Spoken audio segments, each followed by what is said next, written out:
എന്തെങ്കിലുമൊക്കെ പറഞ്ഞു സംസാരിക്കാറുണ്ടല്ലോ. അല്ലെങ്കിൽ ഹായ് നിതിൻ, മേഘ, പൊക്കി പറയാനൊന്നുമില്ല, ഉള്ള കാര്യം പറയും. എൻ്റെ ഫ്രണ്ട് മാത്രമല്ല മേഘ, എവരി എൻ്റെ സിസ്റ്ററും കൂടിയാണ്. അപ്പം നിതിൻ എന്ന് പറയുമ്പോൾ ഇനി എൻ്റെ ബ്രദറാണ് കേട്ടോ.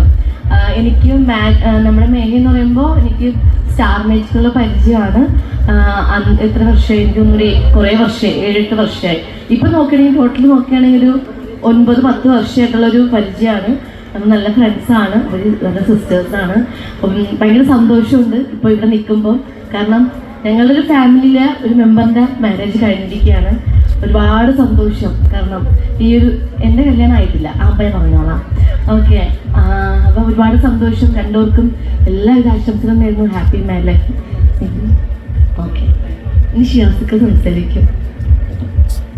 ഹലോ, മേഘ ആക്ച്വലി സിനിമയിൽ അഭിനയിക്കുന്നതിന് മുമ്പ് മോഡലിംഗ് ചെയ്യുന്നതാണ്. ഞങ്ങൾ ലീ മെറിഡിയൻ്റെ പരസ്യം ചെയ്തിട്ടുണ്ട്, ഓർക്കണ്ടോ?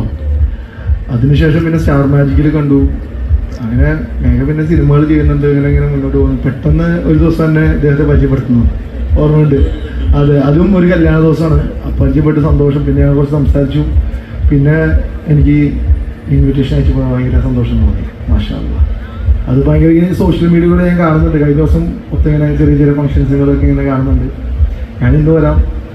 അനുമോൾ എന്നാണ് വരുന്നത്. അപ്പോൾ ഇന്ന് വരാം. കാര്യം അനുമോൾ വരുന്ന ദിവസം വന്നു കഴിഞ്ഞാൽ അത്യാവശ്യം എല്ലാ ആളുകൾ തിരിച്ചറിയും. കാര്യം അനുമോൾ ബിഗ് ബോസ് ഒക്കെ ചെയ്തിട്ട് തിളങ്ങി. അപ്പോൾ അതുകൊണ്ട് ഒന്നാമത് എനിക്ക് പൊക്കമില്ലാത്തതുകൊണ്ട് പൊക്കി പറഞ്ഞാൽ കുഴപ്പമില്ല. അതുകൊണ്ട് വിഷയമല്ലോ 10 ആളുകളൊക്കെ. ഒന്നാമത് കുറച്ച് ആളുകൾക്ക് നിന്നെ മനസ്സിലായിട്ടില്ല. ഞാൻ ഇന്നിപ്പോൾ പറഞ്ഞു കഴിഞ്ഞാൽ കുറച്ച് ആളുകൾ മനസ്സിലാക്കും, ആളുകളെ ഫോട്ടോ എടുക്കും. അല്ലാതെ വേറൊരു ഓപ്ഷൻ ഇല്ലാതെ പിടിച്ചിരിക്കാൻ. അടുത്ത ബിഗ് ബോസിൽ ഇങ്ങനെ ആൾക്കാർ മറക്കും. അങ്ങനെ എല്ലാവരും സ്വാഭാവികമാണ്. എന്നെ ആൾക്കാർ മറന്നുപോയതാണ്. ഒരിക്കലും അടുത്ത ബിഗ് ബോസ് വരുമ്പോൾ അനുമോളെ ആരും മറക്കില്ല. അതിനുള്ള കണ്ടന്റ് അനുമോള് നന്നായിട്ട് കൊടുത്തിട്ടുണ്ട്. അങ്ങനെയല്ല, ബിഗ് ബോസിൽ കയറുന്നതിന് മുന്നേ ഒരു അനുമോളുണ്ടായിരുന്നു. അല്ല, എല്ലാവരുടെ മനസ്സിലൊരു അനുമോളുണ്ട്. അത് ഒരിക്കലും മറക്കില്ല. അത് ബിഗ് ബോസ് എന്നല്ല, ഇനി ഏത് ഷോ ചെയ്താലും ചെയ്തില്ലെങ്കിലും ആരും എന്നെ മറക്കില്ല. കാരണം എല്ലാവരും ഒരു ഫാമിലിയിൽ ഒരു മെമ്പറായിട്ട് എന്നെ കാണുന്നുണ്ട്, അല്ലേ? അതുകൊണ്ട് എന്നെ മറക്കില്ല. നിങ്ങളെ മറന്നാൽ എന്നെ മറക്കില്ല. ഇപ്പൊ എല്ലാവരും ഷിയാസ്കേന്ന് മറന്നില്ല. എല്ലാവരും കണ്ടില്ലേ ഹൈറ്റ് ഉള്ളതുകൊണ്ട്. മേഘ പറഞ്ഞതാണ് ഹൈറ്റ് ഉള്ളതുകൊണ്ട് മാത്രമാണ് ഞാൻ പിടിച്ചിരുന്നത്. ഞാൻ പറയുന്നത് സത്യം. ബിഗ് ബോസിന് അങ്ങനെ തന്നെ പോയത്. ഹൈറ്റ് ഉള്ള ആൾ അസംബ്ലിയിൽ എന്നെ ബാക്കിൽ എഴുതി, എല്ലാവരും ബാക്കിൽ എഴുതി. ഇവിടെ നിങ്ങളുടെ ബാക്കിൽ എഴുതി. അനുമോളെ ബേസിക്കലി ഞാനതോടെ നിന്റെ അടുത്ത് വന്നത് കുറച്ച് ആളുകൾ ഇങ്ങനെ കണ്ടിട്ടില്ല. ഒന്നാമത് ഈ ബാക്ക് പുസ്തകം വന്നാൽ ഇതിക്കൂടെ സെൻട്രൽ അട്രാക്ഷനാണ്. ഇത് സ്റ്റാർ മാജിക് അല്ല. അതെ അതെ അതെ അതെ. അപ്പോൾ ഇവിടെ അനുമോള് വന്നു. അനുമോള് ഭയങ്കര ബിസിയാണ് ഇപ്പോൾ. ഇനാഗ്രേഷൻസ് എല്ലാം ഉണ്ട്. ഞാൻ ഫോൺ വരെ അനുവിനെ വിളിച്ചു കഴിഞ്ഞാൽ കിട്ടില്ല, പക്ഷെ വോയിസ് വിട്ട് കഴിഞ്ഞാൽ ആളെപ്പോഴും അവൈലബിൾ ആണ്.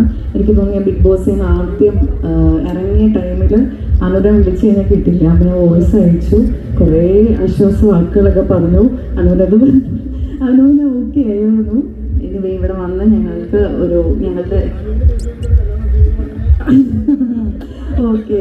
അപ്പോൾ ഈ വെഡിങ്ങിന് ഇവിടെ വന്ന ഷിയാസ്കയ്ക്കും അനുവിനും എൻ്റെ ഒരു ബിഗ് താങ്ക്സ്. ഒരുപാട് നന്ദി. Thank you so much. Reception വെച്ചത് കല്യാണച്ചൊക്കെ പറഞ്ഞ് റിസപ്ഷൻ വെക്കാനുള്ള റീസൺ തന്നെ അനുവിന്റെ ഡേറ്റ് ഫ്രീ ആയതുകൊണ്ടാണ്. എല്ലാവരും വന്നതിൽ